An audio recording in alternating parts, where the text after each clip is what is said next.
ఇకపోతే మొన్న ఎన్నికల్లో మీరు 1 టౌన్ 2 టౌన్ 2 నియోజకవర్గాలకు సంబంధించి అంటే 1 టౌన్ కన్నా ఎక్కువగా 2 టౌన్ అభ్యర్థితోనే ఎక్కువ ట్రావెల్ అయ్యారు మీరు. ఎందుకని?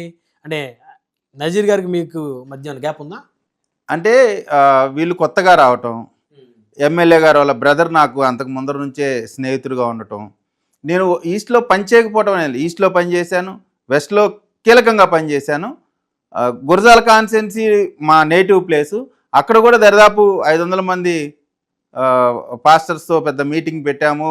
అక్కడ కూడా నేను చేయగలిగినటువంటి వర్క్ అంటే ఇక్కడ అక్కడ అనేటువంటిది కాదండి.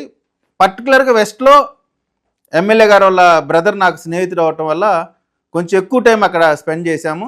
ఇక్కడ వాళ్ళు కూడా కొత్తగా రావటం, కోవాలపేట లాంటి వైసీపీ పట్టున్న ప్రాంతాల్లో కొన్ని ప్రాంతాల్లో ఎక్కువగా తిరిగి మా వంతుగా మొన్న ఎలక్షన్ అండి, నేనా ఇంకొకలా కాదండి, అనేక మంది కార్యకర్తల రక్త తర్పణ, చంద్రబాబు నాయుడు గారి అరెస్ట్, పవన్ కళ్యాణ్ గారిని ఏ విధంగా అవమానించారో మనం అందరం చూసాం.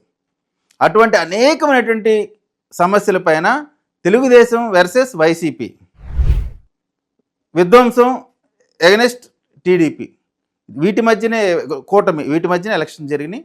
ఆ ఎలక్షన్లో ప్రజలు కూటమికి అధికారం ఇచ్చారు. మరి ముఖ్యంగా పవన్ కళ్యాణ్ గారు చంద్రబాబు నాయుడు గారు అరెస్ట్ టైంలో జనరల్గా ఎవరైనా ఎక్కడన్నా ఏదైనా చిన్న ఇబ్బందులో ఉన్నారంటే అటు వెళ్ళరు. మనకెందుకు పక్కెళ్ళు అంటే అధికారం 151 సీట్లతో ఉన్నటువంటి జగన్మోహన్ రెడ్డి గారు చంద్రబాబు నాయుడు గారిని అరెస్ట్ చేసి జైల్లో పెడితే మిగతా పార్టీ వాళ్ళంతా ఎక్కడ కూడా దాక్కుంటే పవన్ కళ్యాణ్ గారు రాజమండ్రి సెంట్రల్ జైలుకి వచ్చి బాబు గారిని పరామర్శించి బయటకు వచ్చి ఏం చెప్పారు?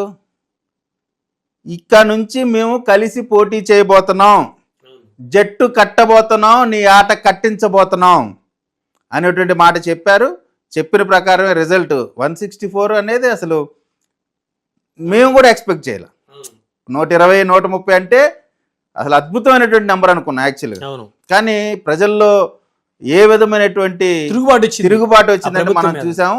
అద్భుతమైనటువంటి రిజల్ట్స్ వచ్చినాయి. తెలుగుదేశంకే కాదండి, తెలుగుదేశం పార్టీలో ఉన్నటువంటి ప్రతి కార్యకర్తకి, మరి ముఖ్యంగా మా అధినాయకులు చంద్రబాబు నాయుడు గారు, లోకేష్ బాబు గారు క్లియర్ ఇన్స్ట్రక్షన్స్.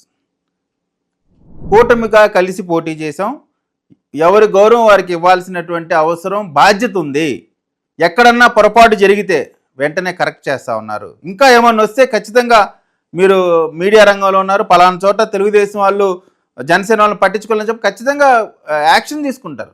అసలు ఎందుకంటే 175 నియోజకవర్గాల్లో పోటీ చేయాల్సినటువంటి ఒక రాజకీయ పార్టీ కేవలం 21 నియోజకవర్గాల్లోనే పోటీ చేయటం అంటే ఆ పార్టీ పైన, ఆ నాయకుడి పైన ఎంత ఒత్తిడి ఉంటుందో తెలియనటువంటి రాజకీయ పార్టీ కాదు తెలుగుదేశం పార్టీ. ఖచ్చితంగా పవన్ కళ్యాణ్ గారు చేసినటువంటి త్యాగాన్ని ఎవరూ కూడా మర్చిపోకూడదు. మర్చిపోయిన వాడు కృతజ్ఞతుడిగా మిగిలిపోతాడు తప్ప అని మనిషిగా ఎవరు భావించరు. ఎందుకంటే 21 సీట్లు అంటే సింపుల్, గెలుపు ఓటమి అనేటువంటిది పక్కన పెట్టండి. 175 సీట్లలో బలంగా ఉన్నటువంటి ఆంధ్ర రాష్ట్రంలో ప్రభావితం చేయగలిగినటువంటి కమ్యూనిటీ మాత్రమే కాకుండా cinema craze, political awareness Pawan Kalyan గారికి సంబంధించి మనం చూసాం. సో అటువంటి వ్యక్తికి క్యాడర్ను మనం చూసాం. ఒక్కసారి టచ్ చేస్తే ఏ విధంగా ప్రజల రివోల్ట్ ఉంటుందో చూసాం. అటువంటి వ్యక్తి 21 సీట్లకు పరిమితమయ్యారంటే నిజంగా వారికి హ్యాట్స్ ఆఫ్ చెప్పాల్సిందే. చేసినటువంటి